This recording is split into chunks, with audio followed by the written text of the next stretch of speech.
The Avenger is the smallest of the assault dropships, as well as one of the smallest dropships of any type. Despite its size, the vessel is well armed, nearly matching the firepower of a Union Class dropship. Its 50 tons of armor rival that of an Overlord, and the design's small size and considerable speed enable the Avenger to outmaneuver the majority of opposing craft, providing Avenger crews with an decisive edge in almost all combat. The Avenger's 1,400-ton hull is disc-shaped, which gives it good aerodynamic stability. It measures approximately 50.5 meters long by 42 meters across and has an overall height of about 11.9 meters.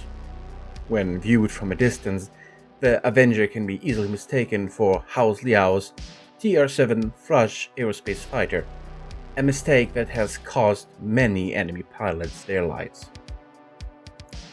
The Avenger is well armed. In its forward weapons bay alone are two autocannon 5s, an autocannon 20, an aerodyne 20 launcher, and two large and two medium lasers. The ship also mounts a PPC, a pair of autocannon 5s, an aerodyne 20 launcher, and two medium lasers in each of the two wing-mounted weapon bays. Finally, to defend against rear attacks, the ship is equipped with an autocannon 2, an aerodyne 20 rack, and two medium lasers in an F-mounted weapons bay. To provide a ground-shaking punch while the dropship is still in the air, there is a special bomb bay beneath the engineering compartment in the ship's rear. Unlike most aerodyne craft, the Avenger has only a rear maneuvering drive and lacks the separate transit drive of many larger vessels.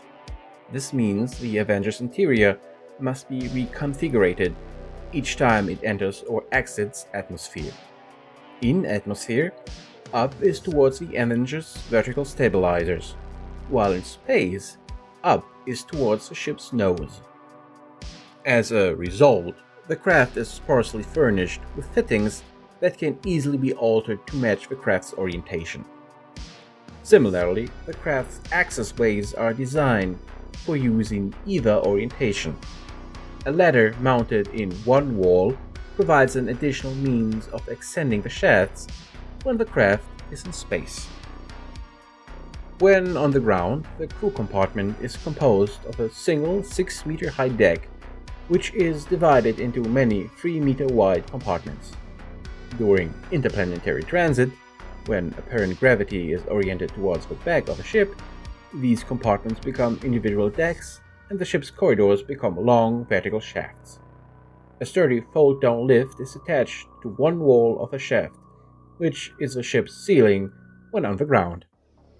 The furniture in each room is designed so that it can lock onto many different locations and positions. Altering the interior is almost always done in space, as the lack of gravity makes it much easier to accomplish. With a full crew, this operation takes about 20 minutes. To ease the conversion, the interior is roomy but sparsely furnished. The Avenger was the first craft routinely refitted with new technology. The first such upgraded vessel slipped its moorings at the Dynamico yards at Delavan in early 3048. The new Avenger remained the only new tech production craft for several years as the clan invasion interrupted dropship production in the Inner Sphere.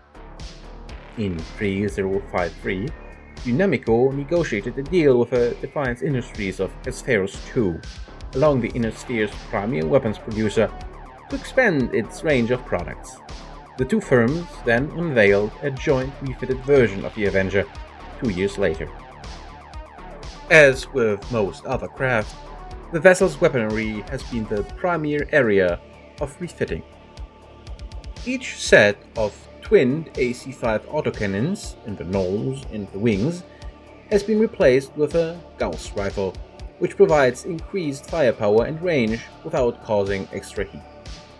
A pair of Exostar ER large lasers has supplemented the firepower and range of the original Avenger's nose-mounted large laser. The 8 medium lasers carried by the old model have also been replaced with new Martel medium pulse lasers, which boosts the craft's close-in weaponry. These craft are rare and expensive. Most are owned by the navies of the successor states, who usually reserve them for major planetary assaults. Avengers, along with other attack craft, form the vanguard of an assault force and neutralize any opposition to the dropship transports that follow. Avengers have been involved in numerous actions, both against the clans and other Hemisphere powers. The most notable of these occurrences was in November of 3055, when a Liao fleet, including a new Long Wang attack craft, raided the Federated Commonwealth world of Li. In the brief battle that followed, a refitted Certus Fusiliers Avenger outmaneuvered the new propellant craft and inflicted major damage to it. As the Avenger closed for the kill, however, a volley of missiles from the Long Wang penetrated the Avenger's skull, rupturing the fuel tank and causing a massive explosion. The Avenger's primary mission is to establish a foothold on a planet's surface for other ships and mechs.